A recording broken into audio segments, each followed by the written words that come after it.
Guys, welcome back to my channel. আমি চৈতি চলে এসেছি একটা নতুন ভ্লগের সাথে।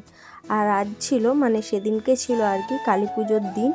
আর যেহেতু আমার উপোস ছিল তো সকাল থেকে উপোস করেই ছিলাম। আর ভোরবেলায় একবার উঠেছিলাম খাবার খাওয়ার জন্য, 3:30 ও 4টে ওরকম টাইমে। তো খাবার টাবার খেয়ে আবার ঘুমিয়ে পড়েছিলাম। তারপর ওই 9টা 9:30টার সময় ঘুম থেকে উঠি। আর তখন আমি ভাবছিলাম এবারে চান টান করে রেডি হই, কারণ কি ভাইয়ের সাথে আমি গাড়িটাকে পুজো দিতে যাব। আমাদের সামনে এখানে একটা কালী মন্দির আছে, তো ওইখানেই পুজোটা দিয়ে আসবো। তো তাই আমি রেডি হয়ে গেছিলাম। আর আমি আর আমার বৌমনি যাব ভাইয়ের সাথে গাড়িটাকে পুজো দিতে, আর মন্দিরেও পুজো দিয়ে দেবো। তো স্নান টান করে নিয়েছিলাম, মা পুজোর জোগাড় করে দিয়েছিল। তো আমি তো একদম ফ্রেশ হয়ে গেছিলাম স্নান টান করে, কাঁচা কাপড় পরে। তো তারপরে ভাইয়ের সাথে ডাইরেক্ট চলে যাই মন্দিরে। মন্দিরে গিয়ে এখানে দেখলাম বলি হচ্ছিল, তো তাই এই সাইডেই ছিলাম আমরা। তারপর বলি হয়ে যাওয়ার পর আমরা পুজো দেওয়ার পর ভাই এইদিকে তো গাড়ি পুজো করছিল আর আমরা ওইদিকে পুজো দিচ্ছিলাম। তো সব কিছু হয়ে যাওয়ার পর আমরা বাড়ি চলে আসি। আর আমি রেস্ট করছিলাম, তাই আর ব্লগ করা হয়নি। তারপর সন্ধে হয়ে যায়, আর তখন আমি প্রদীপগুলো জ্বালিয়ে দিই, মোম জ্বালিয়ে দিই। মা এদিকে নিমকি করছিল, তো ওটাও দেখিয়ে দিই।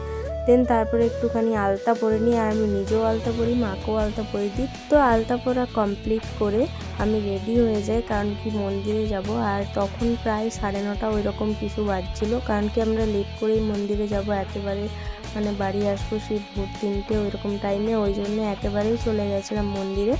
তারপরে মন্দিরটা দেখলাম কতটা সুন্দর সাজিয়েছে। আগের দিনও এসেছিলাম, তো আগের দিনও ব্লগে এতটা ভালো করে নেওয়া হয়নি। তো আজকে সেদিনকে আর কি ভালো করে নিয়েছিলাম। আর এইদিকে একটা কুকুর বসেছিল, তো তারও ভিডিও নিয়ে নিয়েছিলাম। তারপরে আমরা চলে এসেছিলাম আমার জেঠুর বাড়িতে।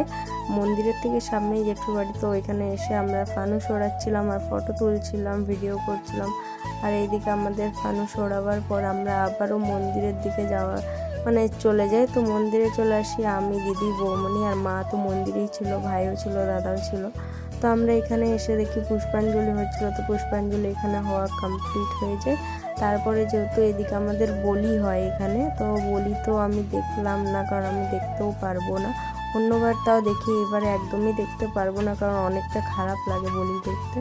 তো এদিকে আমরা বসেছিলাম বাইরে, আর ততক্ষণ বলি হচ্ছিল। বলি হয়ে যাওয়ার পর আবার মন্দিরে চলে আসি, কারণ তখন সবাইকে ওই যজ্ঞের যে টিপটা হয় ওটা নিতে ডাকছিল। তো ওই টিপটা নেওয়ার পর প্রসাদ খাওয়ার পর চলে আসি বাড়ির দিকে। আর তখন প্রায় 3টে 3:30 বাজে, আর একেবারে বাড়ি চলে আসি। তো চলো দেখা হচ্ছে নেক্সট কোনো অন্য ব্লগে। ততক্ষণ পর্যন্ত টাটা।